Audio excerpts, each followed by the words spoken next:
Sejam bem-vindos, queridos ouvintes, à nossa viagem no tempo. Apertem os cintos, ou melhor, as saias e calças, porque vamos mergulhar na época em que ser mulher era praticamente um esporte radical, onde o menor deslize, a mais trivial das coincidências, podia te render uma viagem só de ida para a fogueira. Sim, estamos falando da caça às bruxas. A Idade Média e o início da Idade Moderna. Um tempo de fé inabalável, pestes e de uma criatividade impressionante para inventar crimes femininos. Esqueça grandes conspirações demoníacas. Naquele tempo, o pacto com o coisa ruim podia ser selado com um simples resfriado mal curado. É sério. E o que há de intrigante e, ousemos dizer, cômico em todo esse horror? O absurdo da situação. A lógica, meus amigos, saiu de férias e nunca mais voltou. O catálogo de crimes, do pão solado ao gato preto. Imagina a cena. Vilarejo de Stultícia, ano de 1550.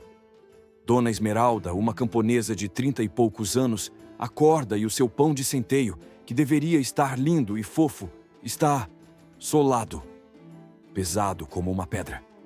Qual a explicação mais lógica? A. Erro na quantidade de fermento. B. O forno não estava na temperatura ideal. C. Bruxaria.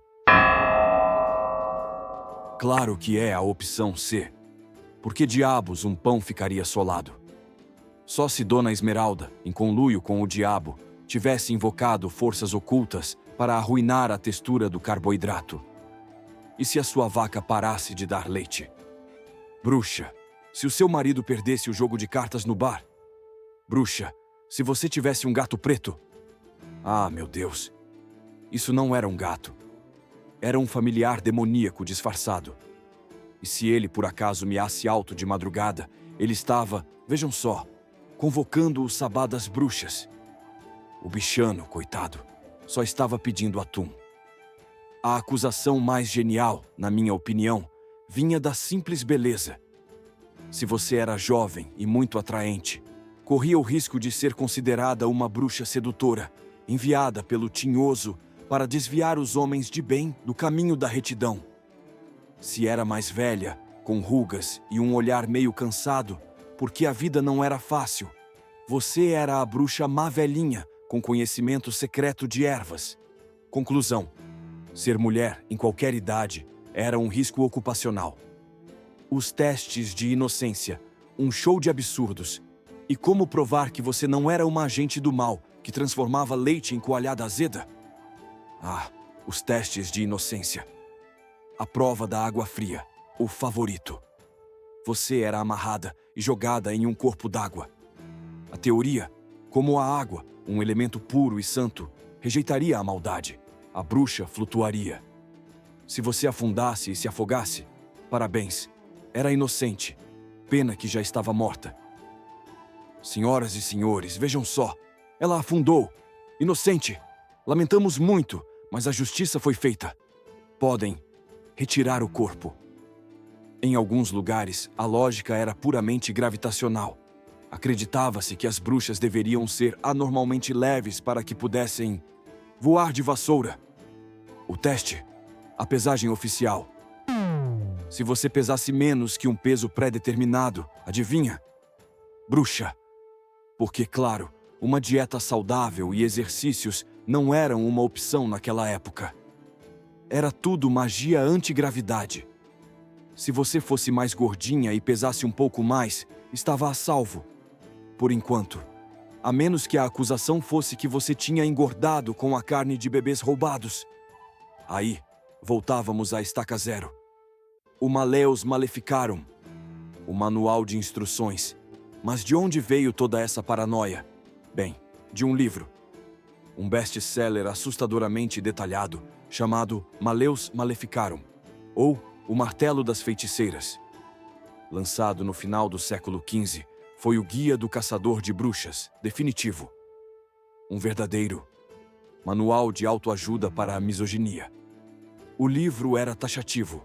A bruxaria era principalmente um crime feminino. Por quê? Porque as mulheres eram, segundo os autores, mais luxuriosas, crédulas e intelectualmente fracas. Uma mulher é, por natureza, mais carnal que o homem. Sua costela é torta e, portanto, seu espírito também o é. E quando ela chora, saibam que ela está apenas regando as sementes da heresia. Sério? Chorou? Bruxa, tão simples quanto isso. O Maleus descrevia tudo. Desde como identificar uma bruxa, verifique se ela tem um pelo extra ou uma pinta suspeita, a marca do diabo, até como torturá-la para obter uma confissão, de preferência com requintes de crueldade. As confissões involuntárias e o delírio coletivo. O ápice do delírio acontecia nos tribunais. Sob tortura, as pobres acusadas acabavam confessando as coisas mais fantásticas. Sim, eu confesso, voei sobre a cidade montada em uma cabra preta. Sim, beijei o traseiro do diabo. Sim, transformei o senhor Patrício, o padeiro, em um esquilo. E ele gostou. E o pão dele ficou solado porque eu usei uma receita roubada do inferno. A questão é que, para os inquisidores, o método de tortura só era eficaz se levasse à confissão. Se a acusada morresse na tortura, não havia confissão e o processo ficava incompleto. Era um equilíbrio delicado entre causar dor suficiente para forçar a mentira e manter a pessoa viva para poder queimá-la depois. Uma gestão de processos de dar inveja a qualquer burocrata moderno. E o que tornava tudo ainda mais cômico na sua tragédia era o delírio coletivo. Se uma pessoa era acusada, ela geralmente denunciava outras 10 para parar o sofrimento. De repente, a tia-avó que fazia chás de ervas e a vizinha que tinha cabelo ruivo estavam na lista. A lista de suspeitos crescia mais rápido que o preço do trigo. O epílogo. O fim do pesadelo, quase sem querer. Felizmente, até os períodos mais absurdos têm um prazo de validade. No século XVII, a caça às bruxas começou a declinar. E por quê? Não foi por um súbito despertar da consciência, infelizmente. Foi mais por um misto de ceticismo burocrático e esgotamento financeiro. O povo começou a notar algo estranho. Peraí, a dona Josefina foi queimada por azarar a plantação, mas a plantação continua ruim. Talvez o problema não fosse ela.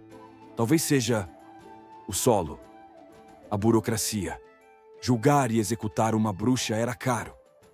Tinha custo de juiz, carcereiro, carrasco, madeira e a papelada. Sim, a burocracia medieval era surpreendentemente detalhada.